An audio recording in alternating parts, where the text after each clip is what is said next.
Good afternoon, everyone. Thanks for coming out. Interim head coach Alex Wood. Since we haven't had a game coming up a bye week, we didn't have a game last week. We're going to kind of forego the opening statements and just get right into questions. So whenever you're ready, fire away. All right, Coach. Why don't you just tell us where, what the bye week was like, and what did you do? Did you have a normal Monday players were off for the weekend? Do you have a normal Monday practice, or was it more than your usual Monday practice because you were off? Yeah, Mark, what we did is what we've done is we call it a bonus day.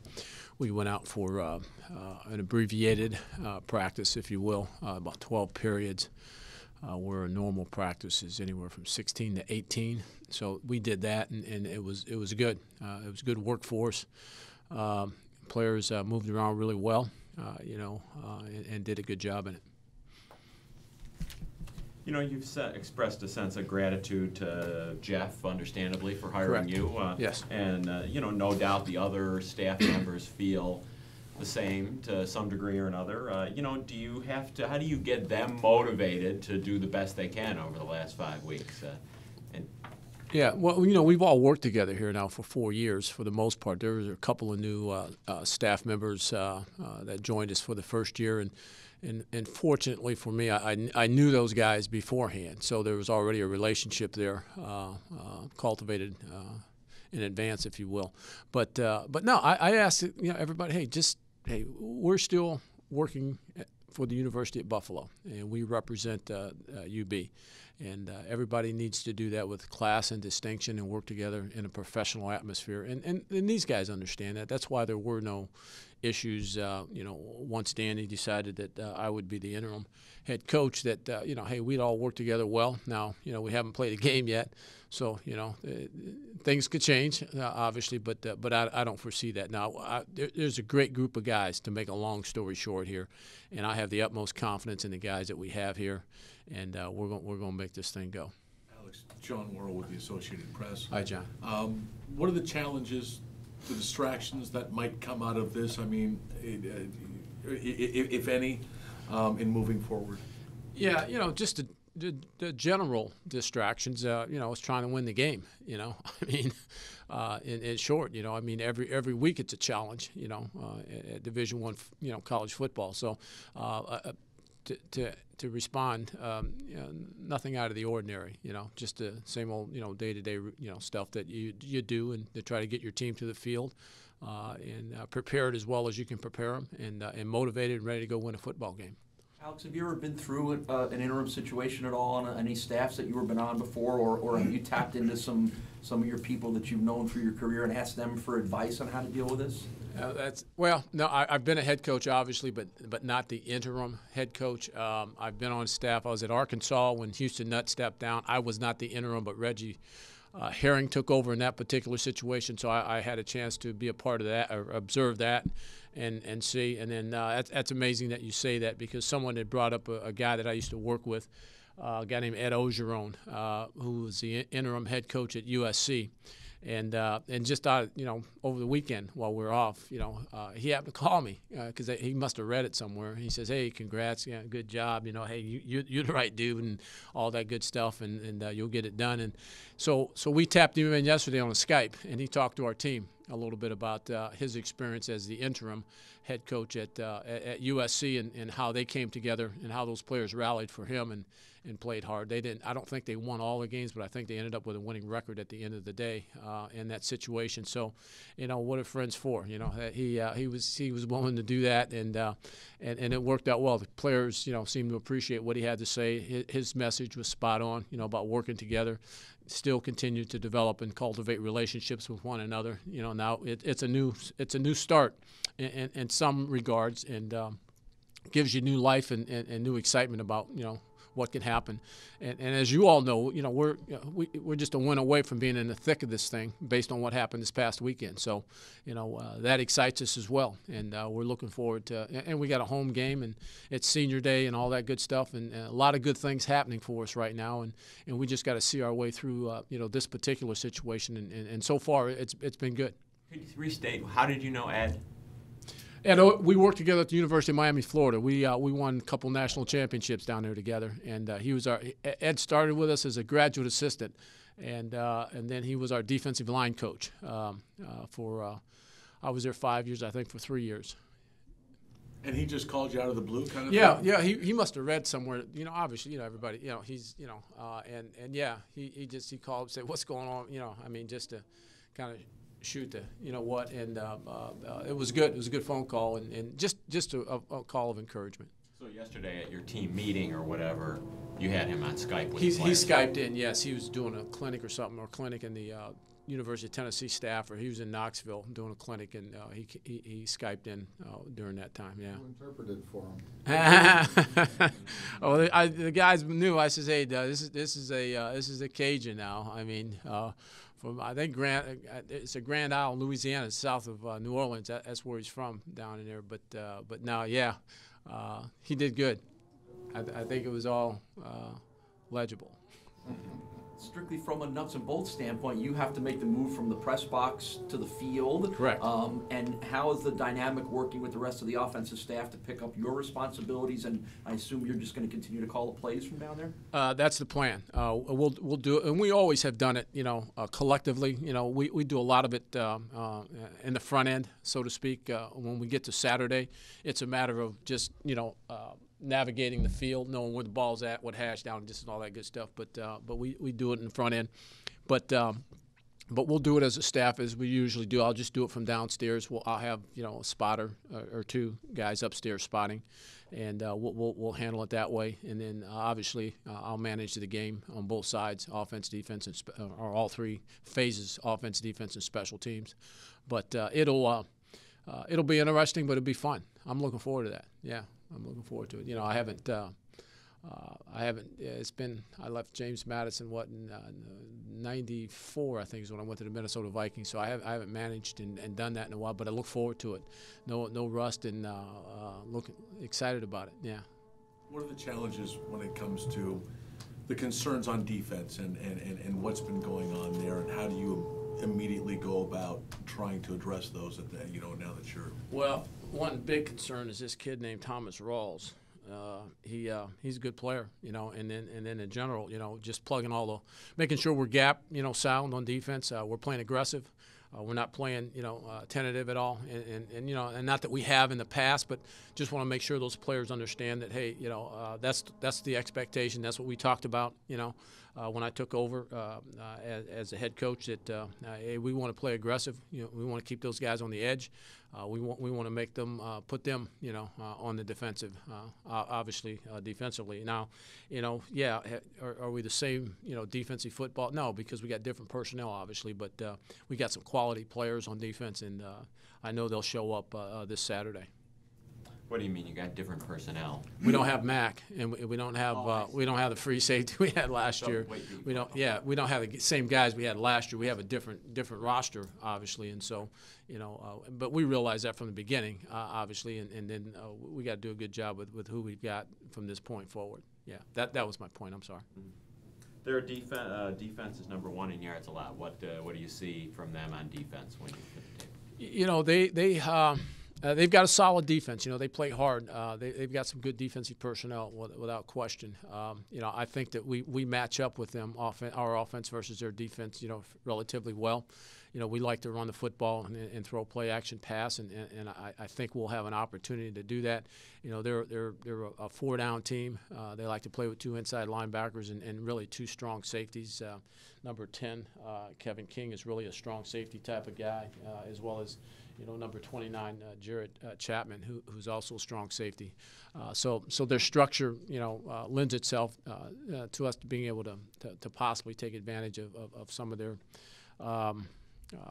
vulnerabilities, I guess, just from a structural standpoint. Yeah, that's what we're going to try to do, and then obviously, control the football. The thing with us is that not so much what they do is just that make sure we don't turn it over and give them extra possessions, and I think we'll be in good shape. What is it about Rawls that makes him so dynamic? He's a physical guy that's a relentless runner, has great vision, is able to press the line of scrimmage and make cuts, right in the heels of the offensive lineman as they're blocking for him, so that makes it tough. And then his second and third effort in pad level, is unbelievable. He's a big-time running back, and he plays that way. Coach, now you'll have like you said, more responsibility to overview all three phases rather than maybe just the offense. One thing that kind of stands out is your offense's time of possession, third in the country, over 34 minutes a game. How do you guys take a little bit more advantage of that? Obviously, you're scoring enough points to win ball games. How do you take advantage of having the ball for so long? Yeah, well, obviously, if you're going to have it, the points have to equate to the time of possession. I mean, we're doing okay in that department, but we need to do better. Offensively, if we're going to have it for 34 minutes, then obviously we need to produce some more points. And as you all know, we've missed some opportunities to put points on the board. And that's the thing that we need to address in this football game. Was that a kind of a red zone offense? Was that I mean, do you think it was, obviously this last game was a big issue, but is it a one-game issue, or and was that a point of emphasis for you this week during this break? Yeah. No, it was a point of emphasis, and it has been, from my perspective as the OC, it always has been. But we seem not to do as well with it last week, and we've got to get back to being more productive in that part of the football field. What might we see differently from you as the head coach with this football team than we have so far, if anything? It's a good, fair question. What might you see differently? Well, obviously, we want to win the games we're supposed to win. I don't know if that, and again, that win the games we're supposed to win. We were supposed to win that game 2 weeks ago, and we didn't. So that's the thing that we're working our butts off to make sure you see differently. Okay. Other than that, I don't know if you will. Is there any major roster changes? No. Health-wise, Jordan Johnson, is he? You think he'll be back? He's day to day, but he's got a chance. He's got a chance. Taylor, is he okay with his ankle from the game? Yes, he is. Yeah. Brandon Crawford. Day to day, but he's got a chance to get back. Yeah. How about philosophically? When it comes to being aggressive versus conservative on going forward on fourth downs and things like that, do you see a lot of teams getting more aggressive, I think, throughout the country in college football? What's your philosophy on that? Yeah, I think that, it's dictated, obviously, a couple things dictate that. One, your situation in your football game, in your contest, and then the two, personnel. I mean, if you think you can muster it up, I think in an average you get three, maybe three on a unique situation, maybe four of those in a game. So I think one dictates the situation and then personnel. I mean, in my thought process, my philosophy on whether or not how aggressive we're going to be in that situation, but the number one thing is always is getting points.